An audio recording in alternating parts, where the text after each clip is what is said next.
Hello दोस्तों, मैं आपका गाइड, आपका दोस्त अनुराग पांडे और आप देख रहे हैं हमारा यूट्यूब चैनल। भारत भूगोल चल रहा था। भारत भूगोल में हमने खनिजों के बारे में पढ़ा था, ठीक है। तो इसमें प्राकृतिक शेल गैस जैसी चीज़ों के बारे में हमने पढ़ा है, फिर लॉ के बारे में पढ़ा, ठीक है। कुल मिला के धात्विक और अधात्विक खनिजों के बारे में हमने पढ़ा था, ठीक है। अब हम देखेंगे विद्युत ऊर्जा। बीपीएससी एग्जाम है 27 दिसंबर को, तो उसके लिए बहुत इंपॉर्टेंट है ये वीडियोज़ जितने भी हैं। आप उनको अगर ध्यान से देखेंगे, ध्यान से सुनेंगे, तो आप बहुत सारे फैक्ट्स तैयार हो जाएंगे जो कि बीपीएससी में काम आएंगे, ठीक है। शुरू करते हैं आज का विद्युत ऊर्जा चैप्टर, और वीडियो को लास्ट तक जरूर देखें। साथ में लाइक शेयर कमेंट करना ना भूलें, साथ में चैनल को भी सब्सक्राइब ज़रूर करें, ठीक है। तो हम बात करेंगे विद्युत ऊर्जा की। विद्युत ऊर्जा में भारत में ताप विद्युत उत्पादन के लिए कोयला, तापी के लिए, है ना, यही, इसके लिए कोयला भी है, खनिज तेल भी है, प्राकृतिक गैस, ठीक है। तापीय ऊर्जा के स्रोत हैं ये सब। एनटीपीसी राष्ट्रीय ताप विद्युत निगम की स्थापना 1975 में हुई थी। 1975 में, ये प्रश्न पहले आ चुका है, ध्यान रखना है। और कोयला आधारित जो भारत में विद्युत ऊर्जा है उसका योगदान है 66.2%, ठीक है। 66.2% योगदान कोयला का है विद्युत ऊर्जा उत्पादन में, ठीक है। अच्छा, विद्युत उत्पादन में अगर योगदान की बात करते हैं, जैसे तो क्रम से अगर हम देखें ज़्यादा से कम की तरफ, तो कोयला सबसे पहले नंबर पर कोयला है। फिर उसके बाद आता है जल विद्युत, फिर परमाणु विद्युत का नंबर आता है, ठीक है। तो ये चीज़ ध्यान रखना, इसमें लिखा नहीं गया है, तो है कोयला है आपका, ठीक है। फिर आएगा जल विद्युत, फिर आपका आ जाएगा परमाणु नाम की शक्ति, ठीक है। तो ये थोड़ा ध्यान रखना है इसका। अच्छा, भारत सरकार के द्वारा पावर फाइनेंस कॉरपोरेशन को नोडल एजेंसी बनाते हुए कोयला आधारित बड़ी विद्युत परियोजना की शुरुआत की जा रही है। पावर फाइनेंस कॉरपोरेशन, ध्यान रखना, ये नोडल एजेंसी है जो कोयला आधारित बड़ी विद्युत परियोजनाओं के लिए काम करेगी। ये भारत सरकार के द्वारा इसकी शुरुआत की गई है, ठीक है।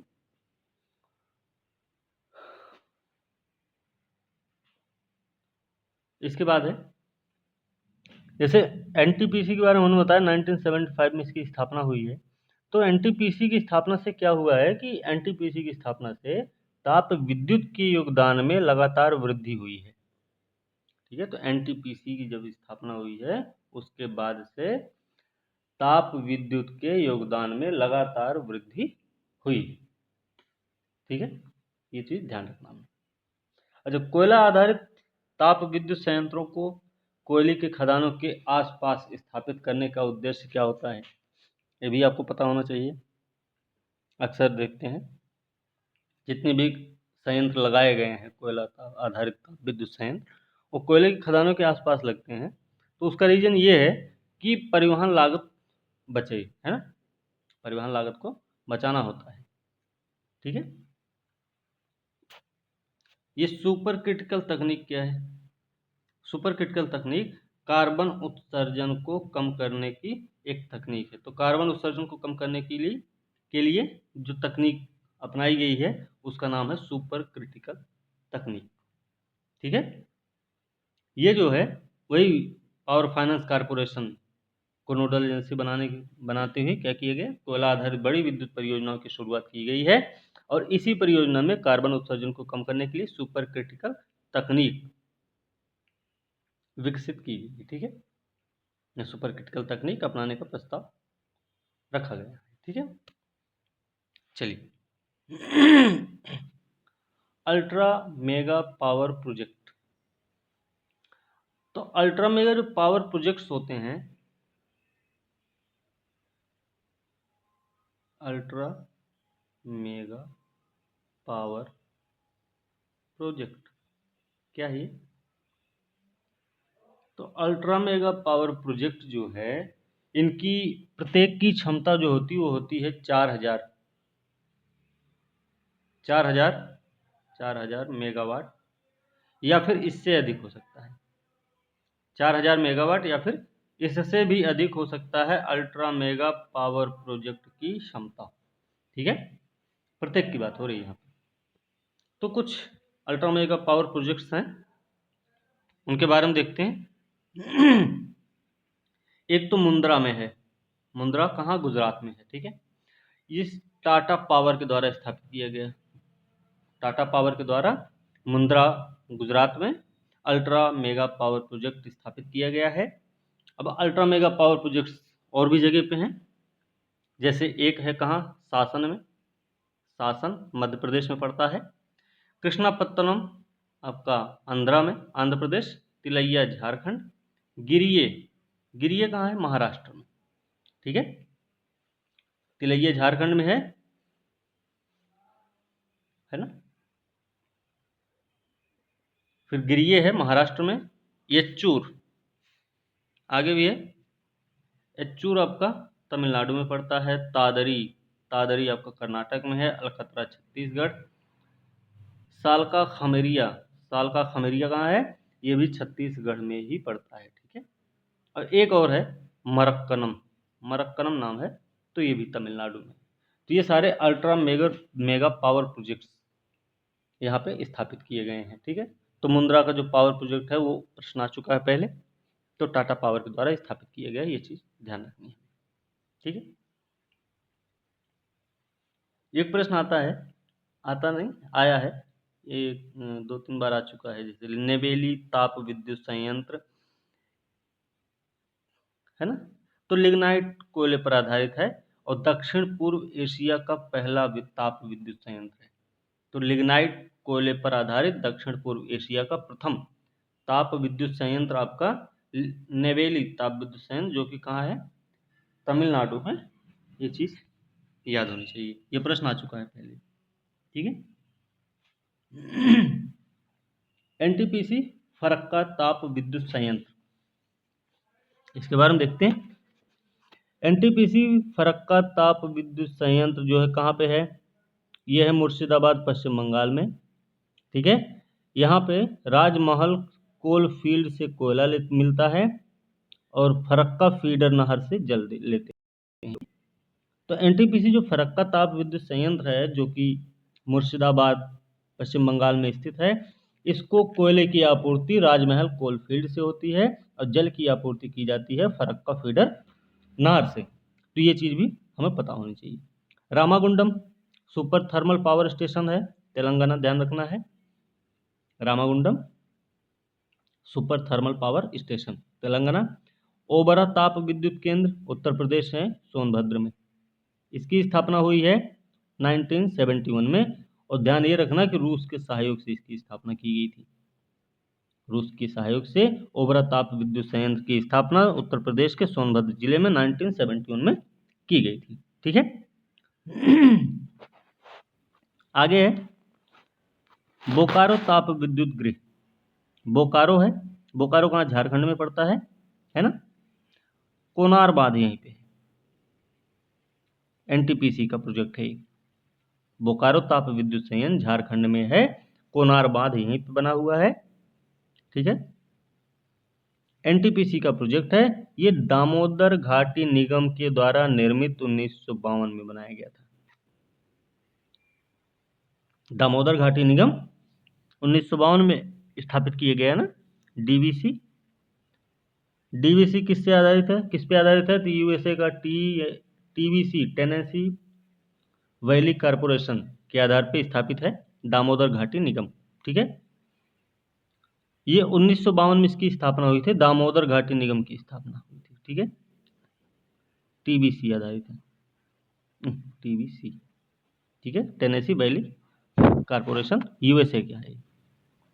इसके आधार पे दामोदर घाटी निगम की स्थापना हुई है 1952 में, और इसी के द्वारा स्थापित किया गया बोकारो ताप विद्युत गृह झारखंड में कोनार बांध एनटीपीसी का प्रोजेक्ट है। ठीक है, इतना पता होना चाहिए। फिर एसआर पावर स्टेशन कहाँ है? ये है जामनगर, गुजरात में पड़ता है। नवीनगर बिहार में है। ठीक है, तो ध्यान ये भी रखना है कि बिहार स्पेशल के लिहाज से कि नवीनगर बिहार में है। ये भी ताप विद्युत संयंत्र है, भारतीय रेल बिजली निगम के अधीन है। ये हो सकता है प्रश्न आए कि भारतीय रेल बिजली निगम के अधीन बिहार में निम्नलिखित में से कौन सा ताप विद्युत गृह स्थापित है? तो आपको पता होना चाहिए, नवीनगर नाम है उसका। ठीक है, कयमकुलम, कयमकुलम जो है वो केरल में पड़ता है, एनटीपीसी के अधीन है। एनटीपीसी के अधीन केरल में कयमकुलम परियोजना चल रही। ठीक, यहाँ पे देखिए पनबिजली का योगदान कितना है? 13.6%। अक्षय ऊर्जा का योगदान है 18.2%। न्यूक्लियर ऊर्जा का योगदान 2% है। ठीक है, ये चीज ध्यान रखना, ये प्रश्न आ चुका है पहले। ठीक है, चलिए अब देखते हैं नाभिक के बारे में। नाभिकीय ऊर्जा, नाभिकीय ऊर्जा क्या है? भारत में देश का भावी ऊर्जा मांग की आपूर्ति का आशाप्रद स्रोत माना जाता है। भारत में जो भविष्य में ऊर्जा की मांग होगी, उसकी आपूर्ति का आशाप्रद स्रोत है नाभिकीय ऊर्जा। ठीक है, तो इसके लिए महत्वपूर्ण खनिज क्या है? यूरेनियम। ठीक, भारत में अगर हम पहले न्यूक्लियर ऊर्जा स्टेशन की बात करेंगे, स्टेशन की, तो 1969 में तारापुर महाराष्ट्र में इसकी स्थापना हुई। ठीक है, तो भारत में प्रथम न्यूक्लियर ऊर्जा स्टेशन तारापुर में स्थापित किया गया 1969, मतलब 1969 में। यह अमेरिकी तकनीक से परिष्कृत यूरेनियम ईंधन के रूप में है। ठीक है, अमेरिकी तकनीक से परिष्कृत है। कौन सा? ये तारापुर महाराष्ट्र का। ठीक, तो अमेरिकी तकनीक से परिष्कृत यूरेनियम ईंधन के रूप में तथा साधारण जल के द्वारा ठंडा किए जाने की विधि पर आधारित है। बॉइलिंग वाटर रिएक्टर की स्थापना की गई यहाँ पे तारापुर। तो भारत का पहला न्यूक्लियर ऊर्जा स्टेशन भी है आपका तारापुर, ध्यान ये भी रखना। ठीक, फिर रावत भाटा, रावत भाटा कहाँ है? राजस्थान में है। ये मिलान करने के लिए आता है, कभी कभी आ जाते हैं। काकरापार, तारापुर, रावत भाटा, कुडनकुलम ऐसे मिलाने के लिए दे देते हैं। ठीक है, तो ध्यान रखना रावत भाटा कोटा राजस्थान में है। ये कनाडा के सहयोग से निर्मित है। कनाडा के सहयोग से रावत भाटा निर्मित किया गया। कहाँ? राजस्थान के कोटा में। ये 25वां संयंत्र है भारत का। ठीक है, 25वां संयंत्र है। ये काम करना कब से शुरू किया? तो जुलाई 2011 से ये काम करना शुरू कर दिया। ठीक है, इसके अलावा काकरापार कहाँ है? गुजरात में है, तो सूरत में है। सूरत में, गुजरात में है। यह इसकी स्थापना यूएसएसआर के सहयोग से की गई थी। यूएसएसआर आज का रसिया है ना। कुडनकुलम कहाँ है? कुडनकुलम आपका तमिलनाडु में पड़ता है। ये भी यूएसएसआर के सहयोग से बनवाया गया। 21वां है भारत का, 21, 21वां है। ठीक है ना। फिर कैगा, ये सब मिलान करने के लिए आते हैं, कर्नाटक में है। इसमें यहाँ पर 4 इकाइयाँ लगाई। मीठी वर्दी, मीठी वर्दी आपका गुजरात में पड़ता है। यूएसए ने इसमें सहयोग दिया। ये 2008 से चल रहा है। ठीक है, मीठी वर्दी गुजरात में स्थापित है। इसकी स्थापना यूएसए के सहयोग से की गई है।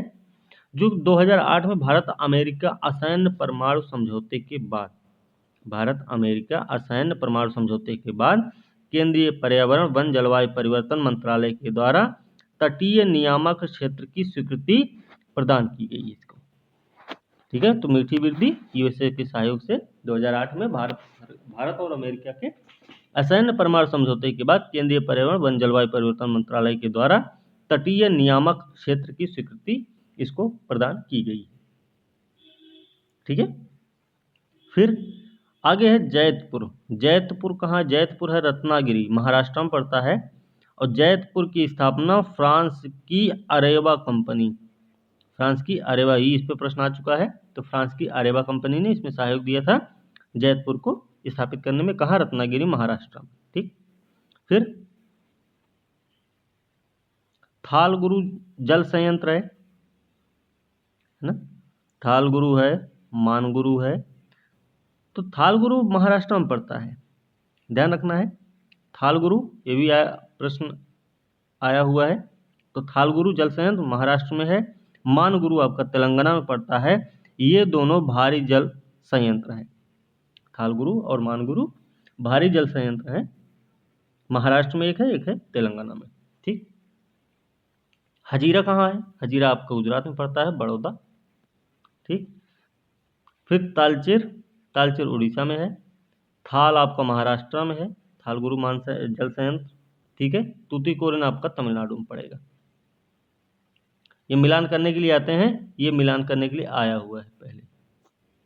ठीक है ना, तो ये चीज ध्यान रखना हमें। फिर हम जल विद्युत की भी बात कर लेते हैं। विद्युत ऊर्जा की बात कर रहे हैं तो जल विद्युत की भी बात होनी चाहिए, है ना। तो जल विद्युत की अगर हम बात करेंगे तो हिमालय क्षेत्र में विकास की सर्वाधिक संभावना है।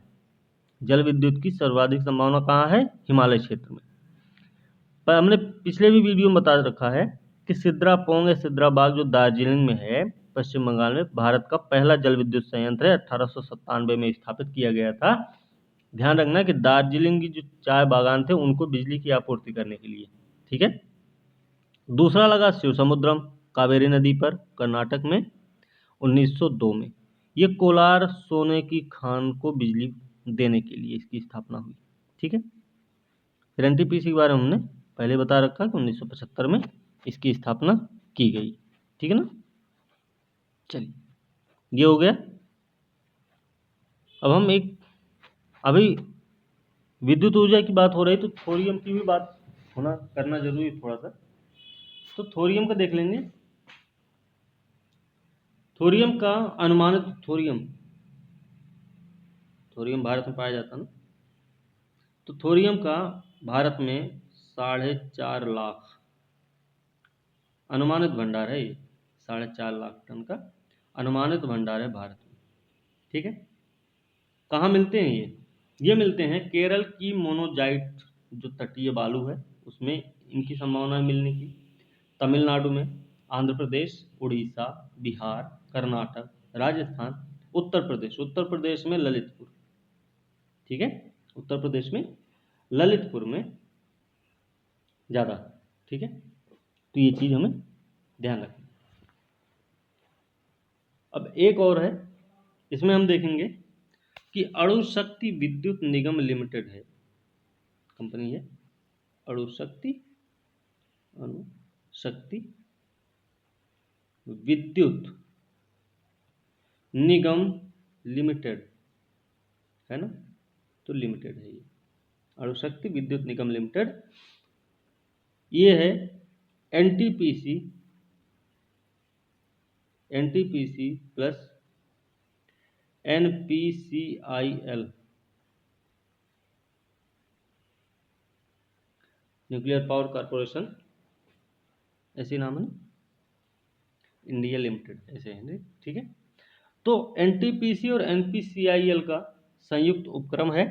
इसमें योगदान की अगर हम बात करेंगे तो एनटीपीसी का योगदान है 51% का, एनपीसीआईएल का योगदान 49% का। ठीक है।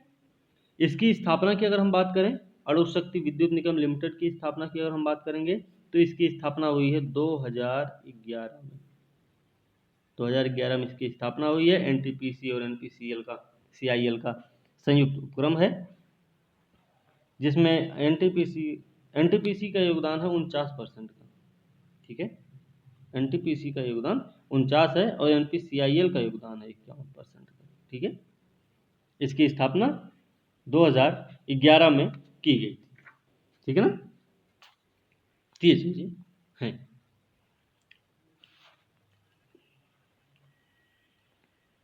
ये तो देखे, चलिए इसके बारे में भी देख लेते हैं।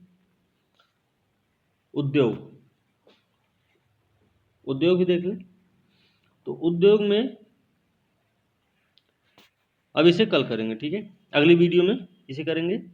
आज की वीडियो हम यहीं पे समाप्त करेंगे। ठीक है। तो वीडियो अगर अच्छी लगी तो लाइक शेयर कमेंट जरूर करें, साथ में चैनल को सब्सक्राइब करना ना भूलें और वीडियो को ध्यान से देखिए। इनसे आपको बहुत सारे फैक्ट्स मिलेंगे जो कि आपके एग्ज़ाम के लिहाज से अच्छे हैं, उनमें फ़ायदेमंद रहेंगे। और बीपीएससी एग्ज़ाम है तो ध्यान देने की ज़रूरत है थोड़ी सी, और बहुत सारे फैक्ट्स आपको यहाँ से मिल जाएंगे उसके लिए, ठीक है। तो आज की वीडियो यहीं समाप्त करेंगे। वीडियो को लाइक शेयर कमेंट करना ना भूलें, साथ में चैनल को सब्सक्राइब जरूर करें। इसी के साथ आज की वीडियो यहीं पर समाप्त करते हैं। अगली वीडियो साथ कल मिलेंगे, तब तक के लिए धन्यवाद।